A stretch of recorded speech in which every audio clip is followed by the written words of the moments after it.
my 27 female boyfriend, 33 male, had his ex answer his phone and tell me that she's his girlfriend. I'm not sure where to start with this. I never thought I would post here. I've been a wreck and I guess I'm just going to vent. A lot has happened, but I'll try to keep it short. I've been dating my boyfriend for about a year. We met at work and started dating. Things were casual at first, but during New Year's we had a conversation about being exclusive, and for me, the relationship was exclusive. He unofficially started living with me around 7 months ago, and we were pretty much spending all of our free time and work time together.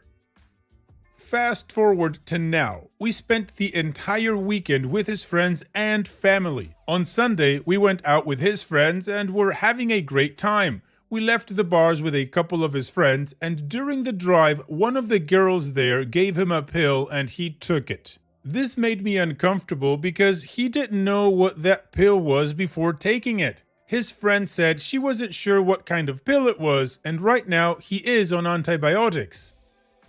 When we got home, I told him that taking the pill made me uncomfortable. His response was basically, "I've known her longer than I've known you. I trust her. Stop trying to control me." We were both drunk, but there wasn't yelling, and I wasn't trying to control him. I wanted him to know that I wasn't comfortable, and he was angry. Within minutes, he grabbed his stuff and left. I called and texted, but no answer. Maybe 15 minutes later, I called again, and a girl answered. It was his ex. "Hi, this is Alana, his girlfriend." She called me pathetic for thinking I was in a relationship with him and let me know that they were about to sleep together. I was and am at a complete loss. I walked to the beach and spent what felt like hours sitting on the sand, ugly crying and scrolling through our pictures. This entire year, he and I have been a couple. I've met his family, extended family, and friends. My parents are visiting this weekend and they expect to meet him. I don't know what to think, let alone say to them. My eyelids are swollen from crying. I didn't go to work and I didn't want to talk to him. I've been trying to put a bed together for the past 3 hours, maybe, and have spent the last hour huddled in between the half put together frame and bawling. I can't help but think he's maintained some kind of a relationship with her throughout our own relationship. Why else would he go straight to her as soon as we have some sort of a disagreement? I don't even know what I'm asking here. I don't think that this is something that we can come back from, and I have to see him at work tomorrow. My cat is acting anxious because I'm anxious, and this just sucks. I love the guy. I didn't know that he could be capable of this. Well, Opie, as you say, of course this sucked, but please do not spend time or do not spend energy trying to figure out if this has been a long-term thing or a one-day thing. Cheating is cheating. It doesn't matter if it was 10 years or a minute. You need to do whatever you can to work through getting over this guy and moving on with your life. He's not worth having in your life. Now, regarding your parents, I would tell them the truth, that you found out in a very hard way what his true character was like and that the relationship is over, that it's not even necessary for them to meet the guy or talk about him because he's out of your life and he's not going to come back. Another thing, I wouldn't risk losing my job over this guy. Go to work. He's the one that was in the wrong. He's the one that did the horrible thing. You shouldn't be ashamed of this. He should. But of course, if this makes your life too complicated, maybe you need to start looking for another place to work. I wouldn't do that because, well, it sucks that you need to run away from somebody who sucks like this, somebody who was in the wrong. But if you can't work through it, then maybe that's a step. And as for him, block him everywhere. Number, email, social media, everything. Get him out of your life and do not let him entice you into getting back together or giving you some sort of lame explanation just because you love him. The person you met, the person you love, doesn't really exist because you don't love a cheater. He's a cheater. And what do you guys think about this situation? What would you do if you were in OP's shoes? Let me know in the comment section, and now let's move on to the community comments to see what they said. Remember Coombe Valley says, God, could you imagine being her? Could you imagine knowing that the only worth you had in the life of the man you loved was as his weapon against someone else? She's not the one who spent the weekend with his family. You are. Can you imagine being so weak a person that you take the dry rinds of someone else's relationship? I'm sorry that this is so hard. What a crappy person he is. I'm grateful that you found out before getting pregnant or engaged though, and that you're not someone like his ex. Breakups are hard. This one's going to have a couple more steps to it. What do you mean by unofficially living together? Does he maintain his own residence? Because if not, you might need to evict him legally. Try to get sleep tonight, eat an okay meal, drink water, put the lights low, and rest as best you can. In the morning, wash your face with cool water, put your hair up, and go into work like a soldier. If he tries to talk to you, just concentrate on your work. If he doesn't, all the better. And Opie responds, wow, I can't tell you how surprised I am at all of these responses. I've read yours in particular over and over again. She used to call him from a blocked number often. He would tell me that she's just trying to reach him and I have nothing to worry about. She would always be there at a whim if he wanted. He told me that a bit ago during an argument when I brought up that the number of times she reaches out to him makes me uncomfortable. To answer your question, he was always at my apartment for weeks at a time. He would go home to grab clothes or whatever he needed. He lives with family, but thinking about it, I never saw where he lived. I made sure to wake up with plenty of time to put myself together. I did my hair, cried on the way to work, but I'm in the office and working, so I'll consider it a win for the day. I haven't had any appetite since Sunday, but I think today I'm going to pick up ice cream, the comfort food I like, and try to eat. Omega 037 says, you loved the person you thought he was, but as it turns out, that person didn't exist. The person he actually was is someone who takes random pills at parties and thinks the proper way to deal with a fight is to cheat on you and go out of his way to hurt you as much as possible. Think about that for a minute. Having his ex answer the phone the way she did wasn't normal. He purposely caused it to happen to maximize the amount of pain he could cause you.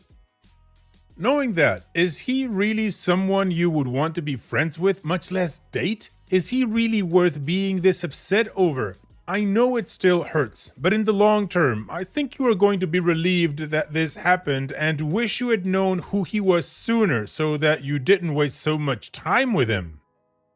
Panda Pandemonium says, it sucks. I'm sorry he was such a douche to you, but in the end, he's a selfish a-hole who you are much better without. A year is a long time though, so don't feel bad about mourning the loss.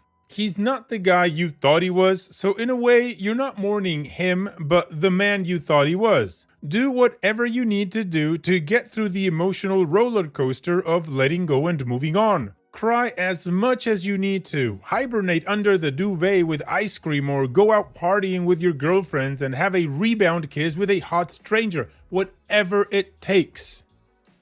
Usually, the best course of action is to completely block him from your life. Block his number, his email, Facebook, that's what I said. And try to forget he ever existed. But of course, you'll see him at work. However, you can pretty much ignore his existence. Make it clear you have no interest in talking to him and would like to just get on with your job in peace. Let your pride take over here. Why give him the satisfaction of seeing how much he has hurt you? There are no excuses for what he did, and no way, even if he wholeheartedly apologized, that you would be able to forget that it happened. So in a way, you don't need anything from him for closure. So there's no point in talking to him at all. All he can do at this point is hurt you even more with either pathetic excuses or painful indifference. Just keep reminding yourself that in the long run, this is a good thing. You are now free to find someone who deserves your love, no matter how painful it is right now. In time, you will be so much happier than you would be if you had stayed with the kind of a-hole that pulls this crap. Additional information from OP. I'm definitely going to enjoy every minute that my parents are here. My dad will happily binge on comfort food and ice cream with me. I'll also tell them I learned about his true character and ended things. It sucks. The afternoon right before this all happened, I was sending my parents photos of him and me, telling them about what we are up to and that I was so excited for them to meet him this weekend. My mom has been especially looking forward to meeting him. Haven't had the guts to pick up the phone and tell them that it isn't going to happen anymore. Alright, well, the community agrees, of course, that this whole situation sucks for OP, but that this shouldn't stop her from living her life, that she needs to do what she can to get him out of her life and keep moving forward. And OP understands this, but also she's kind of upset that she won't get to introduce him to her parents, which of course was something she was looking forward to. So at this point, it's time to move on with the update to see what happened next and how the story ends, but of course before that, here's another one of my playlists for you to enjoy after this video. Now let's move on with that update. Quite a bit of time has passed since my last post. I wasn't going to post an update, but this has been weighing on my mind, so I may as well. And in case anyone doesn't want to read anymore, the relationship is over. After the last post, we reconciled. Aww. The same situation happened again the day after Christmas while I was visiting family in another state. I was having a difficult time with my family. A lot of arguments. It was like everyone got together for the holiday to lash out at each other. At one point, while we, boyfriend and I, were on the phone, I had an attitude with him, which stemmed from the argument I had with my family. After we got off the phone, I sent him a text apologizing and didn't hear from him at all. He had gone to his ex's and they answered the phone together when I called. She ended up texting me from her phone about how pathetic and ugly I was, and I should end myself. I understand how ridiculous this sounds, and where's my self-respect, right? I have been so in love with this dude that I couldn't see straight, and he made every single instance feel like it was my fault. For a long time, I didn't look at how terrible of a human he actually was being. I really believed, because he told me, that something I did was the reason why he would continue to cheat on me. Even after the Christmas situation, I still took him back. I still believed him when he said he was sorry. After everything he said and did, he ended up spending New Year's with her. This went back and forth until recently. I would go no contact and block him for a few weeks, and then he would show back up and be sweet and attentive. Then a week or two later, he would disappear for a few days and then come back. It made it much more difficult to stay away from him because I ended up getting pregnant and having a miscarriage. And that took a larger emotional toll on me than expected. But now I have him blocked, and I don't feel the need to reach out to him or have him with me as much. Honestly, I think he was maintaining a relationship with me and her at the same time. Not to mention how many explicit text conversations I've seen with at least 3 girls, besides the girl mentioned. Also, today is my birthday. Happy birthday, OP. And it's honestly the saddest birthday I've ever had. I cancelled the dinner and brunch that my friends had planned for me this weekend and stayed inside, thinking I was going to be productive and work. I ended up sleeping and watching Netflix on and off, just wallowing in sad. I should have definitely gone out with friends instead. I have been seeing a therapist for about a year. I want to be happy again. I feel like this person enjoyed taking advantage of how much I loved him and completely scraped at my self-esteem until I felt like I couldn't be without him. Maybe I am a bit angry, but I think he enjoyed it. Lastly, there was a lot of advice in my last post, much of which I was too emotional at the time to respond to. But I read them hundreds of times, and one that keeps ringing for me is by user Remember Coombe Valley. Quote, God, could you imagine being her? Could you imagine knowing that the only worth you had in the life of the man you loved was as his weapon against someone else? End quote. That's not the kind of person I want to be. So I hope I can actually learn from this and grow into a better person. I don't know. Thank you for reading. OP's edit. This is where I'm at. I'll have a good day followed by a not so great one. I'll think I have myself together and then I'll spend a day at work staring at the computer and not working. It's taking such a huge toll on my emotional self and self-esteem. I keep rereading all your comments though. Reading all your stories of how you guys overcame cheaters and a-holes is really inspiring. I know that I'm not okay yet, but I'm working hard on getting there. Thank you all for the support. Wow, OP, I'm so sorry that this guy put you through all of that. You went through hell, and hopefully with the help of maybe a professional and your support network, friends and family, you can work through all of that and get to a better place. One thing you need to understand, OP, is that you do not need to work to be a better person. That's something he should do. You need to work on getting yourself better. So here's wishing you all the best in the future, OP. Thank you so much for sharing, and please take care. Now, let's finish this video with a mood booster post, as I definitely need one. This post is from the subreddit Malicious Compliance, and it's by user Sponiak94. You demand that we honor your reservation? Sure thing.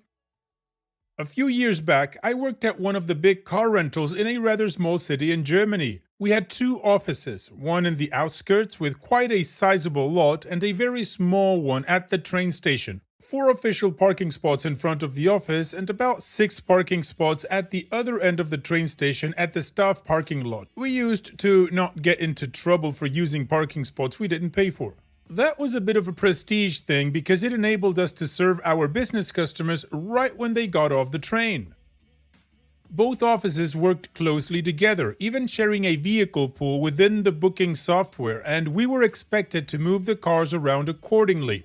The business at the train station followed a pattern that would repeat every week. Every Monday, business customers would arrive by train, pick up their car to go see their clients during the week, and drop them off by the end of the week to leave by train again. Most would drop the car off on Thursday. One week, we could already see disaster approaching by the middle of the previous week. Due to some error in the booking software and some cars spontaneously not returning to our offices, our carpool stood at -60 for Monday at the train station office. See, that's not unusual on a Monday. The problem was that overall our shared carpool stood at -15. Since we are quite small and only a franchise of the car rental company, there was no way we would get extra cars from bigger stations. So we started trying to reach out to business customers to inform them that we most likely couldn't serve all reservations and if we could maybe cancel on them. Some understood while some insisted, and even more were not available when we tried to contact them. On Friday, my supervisor asked me if I could cover the shift at the train station office on Monday because she knew the colleague who was supposed to would mentally break if yelled at by customers. I knew it would be hell, but knowing that she might have the morning shift at the main office, we were sure we could make it work somehow. I asked to also work on Sunday at the train station office to make sure all cars were ready for the next day, since we had around 70 reservations between 6 a.m. and 11 a.m. that day. So I worked my Sunday shift, got everything prepared as far as I could, and went home. On Monday, we opened at 6 a.m. I got in at 5:30 like always, and there was already a small line queued up in front of the door. I told them we didn't open until 6 and they accepted it. Everything went sort of smoothly until about 8:30 a.m. All my cars were gone and I received a somewhat steady supply of cars from the main office until then. I constantly kept my supervisor updated with a list of my reservations and which cars from the main office I'd like to have for that, and she tried to make it work. Then she called me to tell me that she was also out of cars, since some had to be off-fleeted due to mileage or simply not returning. I knew everything would go to shambles after that, and mentally prepared for it. I started telling customers that we couldn't possibly serve their reservations. Most understood due to the fact that I didn't have any cars in front of my office, but a few insisted that they get their cars. Cue malicious compliance. I called my supervisor and told her that some clients insisted on getting a move on, now and no matter how. After some short venting on her side, we came up with an idea. We might not have any cars anymore, but we had an incredible excess of moving vans, Mercedes-Benz Sprinter, Volkswagen Crafter, and such, that we didn't really need any of. Now, the train station office isn't supposed to rent out vans, but we found a workaround for that. The transfer drivers had a company car that could be rented out, so I checked it in at my station, created the rental agreement with that, switched my view to the main office, and initiated a vehicle switch. I did all of this without ever having a physical car at my station, so the rental agreement was completed and the transfer drivers started bringing our white company branded moving vans down to my office. I even told one specially insisted customer that I was able to fulfill his wish for an automatic transmission diesel. I will never forget the look on the face of this suit wearer when he realized he would be driving in on a moving van to see his client. The train station office satisfaction rating took quite a beating after this, but we didn't really care about that since we rarely got bonuses down there anyway. Well, OP, they asked you to solve their problem there and no matter how, and you did. They wanted transportation, they got transportation. And I had to say, I had to rent one of those vans really recently because of moving, and I had a lot of fun driving it. I had never driven one before. I was a bit scared at the beginning because, dimensions and I didn't want to hit another car, but then I was driving in the highway and I was having a lot of fun. Anyways, thanks for sharing, OP. And that's it for today's video. Thank you so much for taking the time to watch it. Now, if you've gotten to this point in the video, I assume that you